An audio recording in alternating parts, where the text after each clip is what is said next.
Hi, you guys. I'm Lisa Taylor. It's so nice for you to join me. Thank you for being here. Let me know where you're watching from.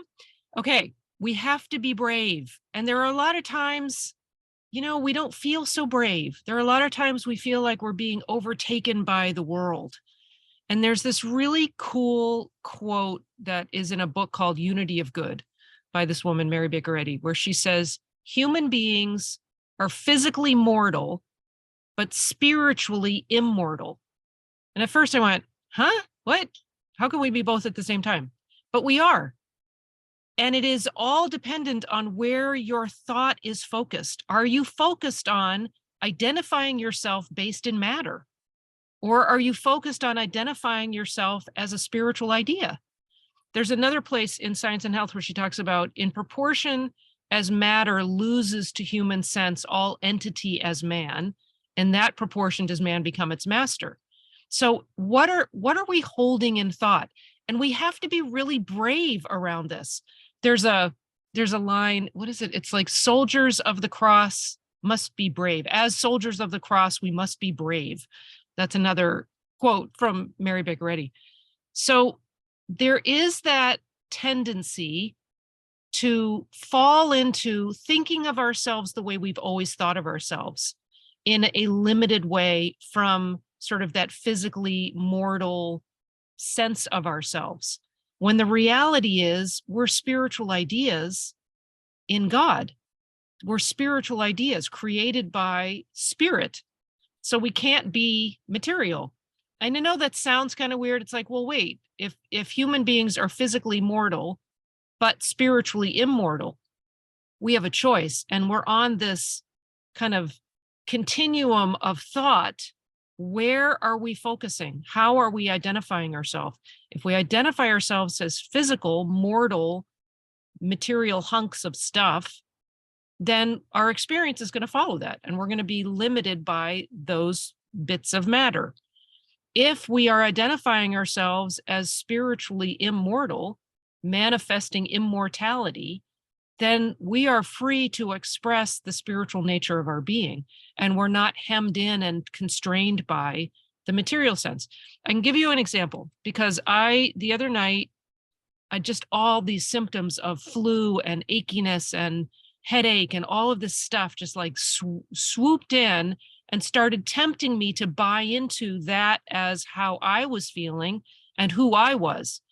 And I immediately recognized it as a temptation and not the reality of me. That's kind of the first thing, like separate the suggestion of sickness or whatever it is, limitation, separate that from who you are. So don't identify yourself with it. Don't say, oh, I feel sick, because whatever follows I am comes looking for you.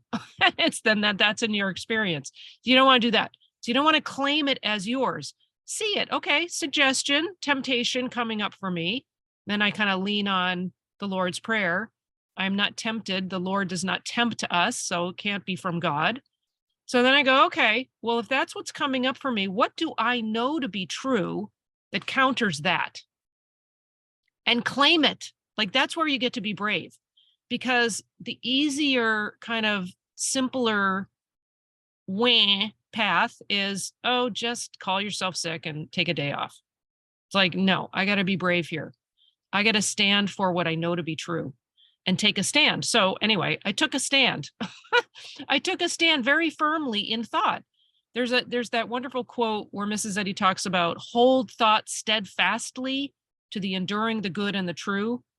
And you will bring these into your experience proportionably to their occupancy of your thoughts. So it's like, okay, well, it behooves us to hold the good and the true in our thought, not the sick and the sick, the sick and the sick and the sicker in our thought. So I got to, what was I doing? I forget what I was doing. I think there was something, oh, I know what it was. I was doing Morning Metaphys. I was about to go into Morning Metaphys, and I focused outward on serving others and really claimed who I was and just got to business and doing that. And by the end of Morning Metaphys, it was like I'd completely forgotten that there was even this temptation there. And I was completely fine. Like, all the symptoms left, everything was fine. If I had sunk into that thought, guaranteed I would have continued to feel it And then, then I had to deal with that. It's like, I don't want to deal with that. It's not mine. It's not mine. It's not anybody else's.